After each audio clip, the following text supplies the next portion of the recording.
Carbohydrate का metabolism.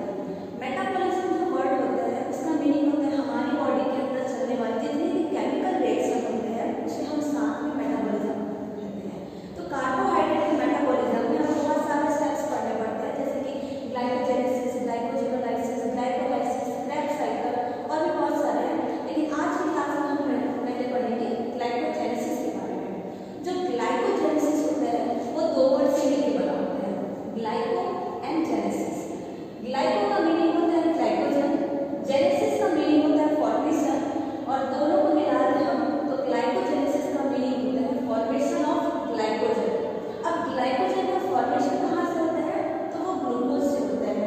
जैसे कि अगर मैं बात करूँ कि अगर मेरी बॉडी में ग्लूकोज की नीड नहीं है, मुझे एनर्जी नहीं चाहिए, लेकिन फिर भी अगर मैं कोई ऐसा फूड इंटेक कर रही हूँ जिसमें ग्लूकोज है, अगर मेरी बॉडी को ग्लूकोज की नीड नहीं है फिर भी मैं ग्लूकोज इंटेक कर रही हूँ, उस टाइम में क्या करेगा हमारी बॉडी ग्लूकोज को स्टोर करेगा। ग्लूकोज एक स्टोर फॉर्म में आ जाएगा, उस स्टोर फॉर्म में हम क्या कहते हैं, ग्लाइकोजन।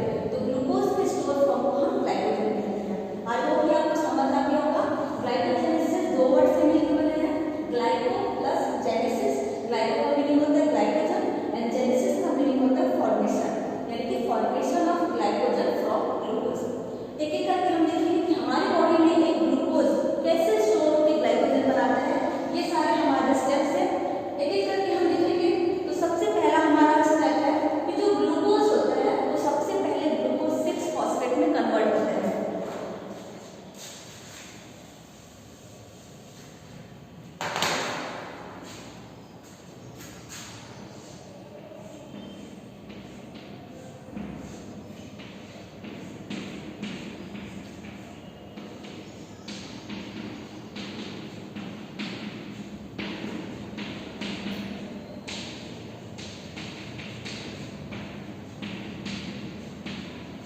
ये जो स्ट्रक्चर है वो ग्लूकोज का स्ट्रक्चर है।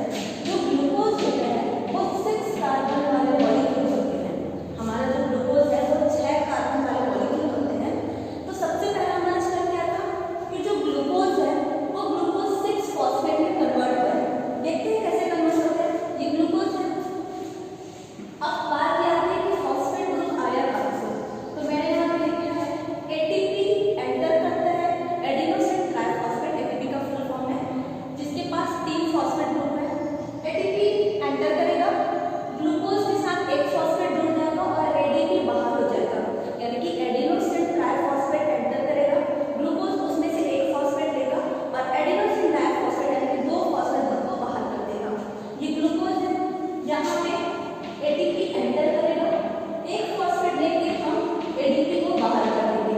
और एक और बात है कि जो फॉस्फेट ग्रुप है वो कौन से कार्बन में जुड़ा हुआ है, 6वें नंबर के कार्बन में जुड़ा हुआ है। यहाँ पे हम स्ट्रक्चर से समझते हैं।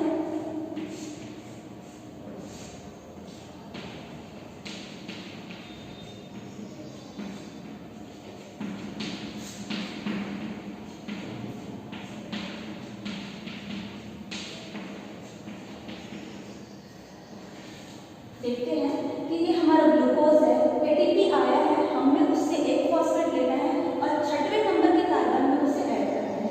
तो ये हमारे पहले नंबर का कार्बन हुआ, 2, 3, 4, 5 और ये हमारे 6वें नंबर का कार्बन हुआ।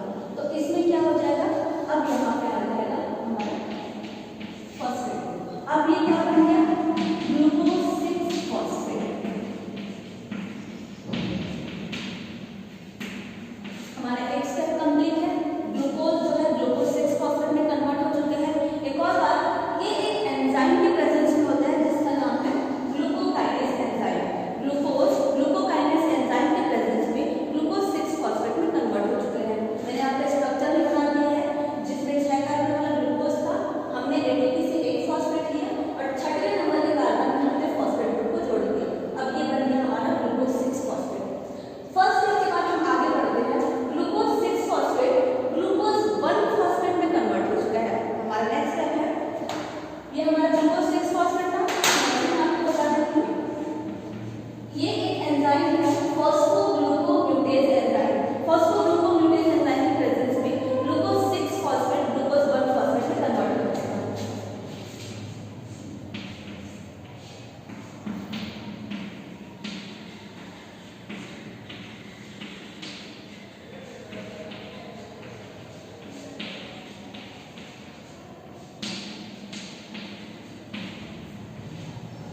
ये हमारा ग्लूकोज 6 फॉस्फेट था। ग्लूकोज 6 फॉस्फेट फॉस्फोग्लूकोम्यूटेज एंजाइम के प्रेजेंस में ग्लूकोज 1 फॉस्फेट में कन्वर्ट हो जाएगा। कुछ नहीं करना है, छठवें नंबर के कार्बन का जो फॉस्फेट ग्रुप था उससे हम पहले नंबर के कार्बन में लाके ऐड कर देंगे। अब जो फॉस्फेट ग्रुप है वो कहाँ पे आ जाएगा, 10 नंबर के कार्बन में आ जाएगा। अब ये क्या बन गया, ग्लूकोज 1 फॉस्फेट।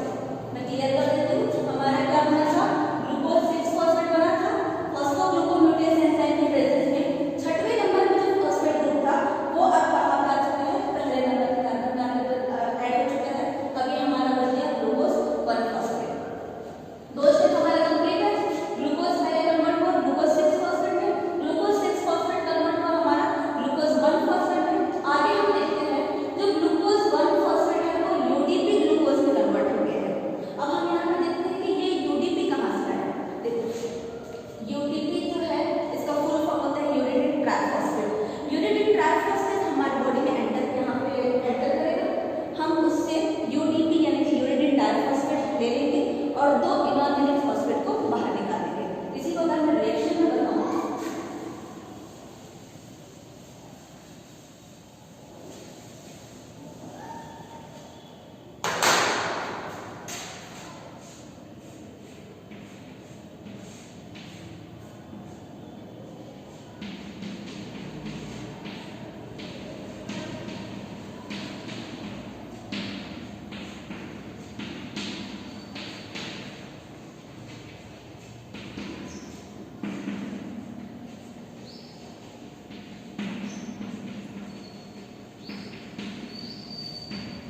यहाँ तक हमने देख लिया था कि ग्लूकोज 6 फॉस्फेट किसमें कन्वर्ट हुआ था, ग्लूकोज 1 फॉस्फेट में कन्वर्ट हुआ था। अब यहाँ पे क्या होगा, यूरेटिक ट्राइफॉस्फेट आएगा।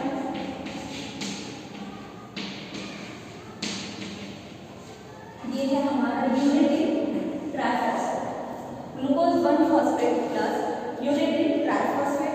हमने यहाँ पे लिखा है यूरेटिक ट्राइफॉस्फेट आएगा और दो इनऑर्गेनिक फॉस्फेट बाहर जाएगा। करते हैं यहाँ पे रिएक्शन कंप्लीट।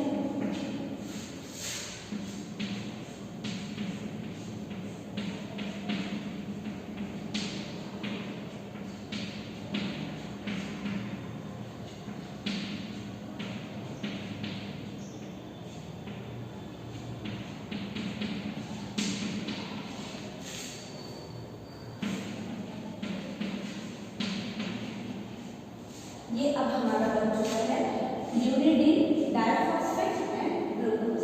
ये हमारा क्या बन गया, यूरेडिन डाइफॉस्फेट ग्लूकोज। ये भी बना था हमारा यहाँ पे ग्लूकोज 1 फॉस्फेट पहले था, यहाँ पे स्ट्रक्चर है ग्लूकोज 1 फॉस्फेट का।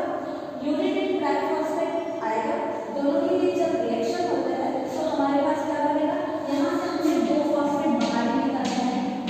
दो इनऑर्गेनिक फॉस्फेट कहाँ से निकला, एक ये निकल गया और एक ये निकल गया। अब हमारे पास कितने फॉस्फेट ग्रुप बचे हैं, दो, जो मैंने यहाँ पे आके ऐड कर दिया।